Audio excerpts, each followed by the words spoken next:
Nú erum við búin að sigla til Grænlands. Úr austurátt af Íslandi. Evrópu.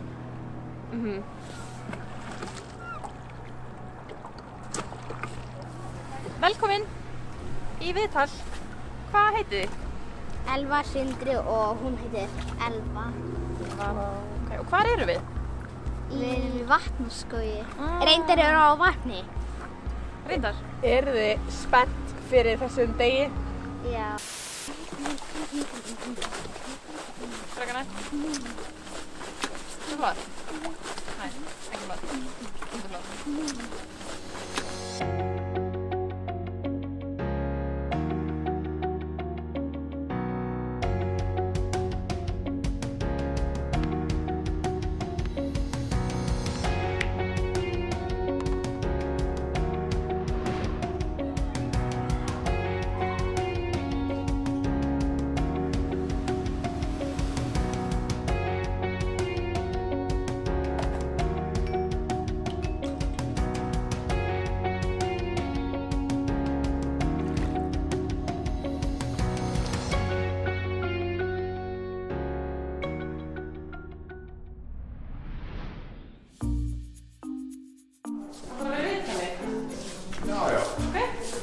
Hæ, Oddur. Hæ. Hvað segirðu? Ég segi bara gott. Ertu ánægður með að vera komin á Vatnaskógamót? Já, mjög ánægður. Það er frábært. Hvað er hápunktur mótsins þessa helgi? Það verði ekki kvöldvakan í kvöld, ég held að það verði klárlega hápunkturinn, sko. Sammála. Já, ég líka. Velkomin á Vatnaskógamót. Takk hérlega, takk hérlega. Mér langar að spyrja ykkur, hvað er þið búin að fara oft á Vatnaskógamót? Þriðja fjóraskipti sem að... Og hver er besta minningin af Vatnaskógamóti? Samveran, fjölskyldunum og stundina, fræðslunar. Og þetta líka bátum er skemmtilega. Bátaferðin og göngutúrarnir, fara í kapellina, eiga kýrastund þar, maturinn, það var eiginlega allir pakkir. Frábært. Er þetta ekki ómissandi án okkar? Já, algjörlega. Jú.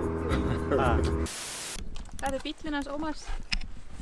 Þeir Ómar, af því hann er tannlæknir. Honum finnst þetta fyndið. Okkur líka. Sæll Óli. Sæl blessuð Snæfríður. Hvað kom til að þú ákvæmst að vera presturinn í Íslensku kristkirkjunni? Já, það er nú svolítið skrítið við það. Ég ákvaði í rauninni ekkert sjálfur. Ég hef ekki að segja á svona góðu kristmáli að það hafi verið köllun bara. Hvað er svona besta minningin af Vatnaskógamóti? Það er samfélagi, það er bara samskiptin við ykkur og fólkið í kirkjunni. Það er svona, það er eftirminnilegast.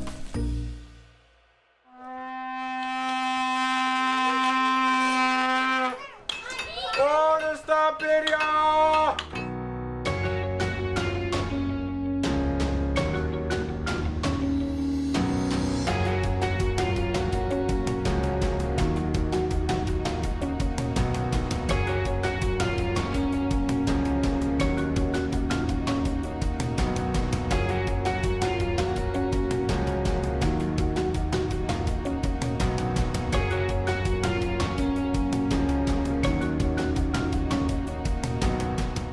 Jæja, kæru vinnir, þá er komið að lokum þessa frábæra móts sem við erum öll svona endurnýjuð bara og fulla krafti og gjörung fyrir verkin á akri Drottins.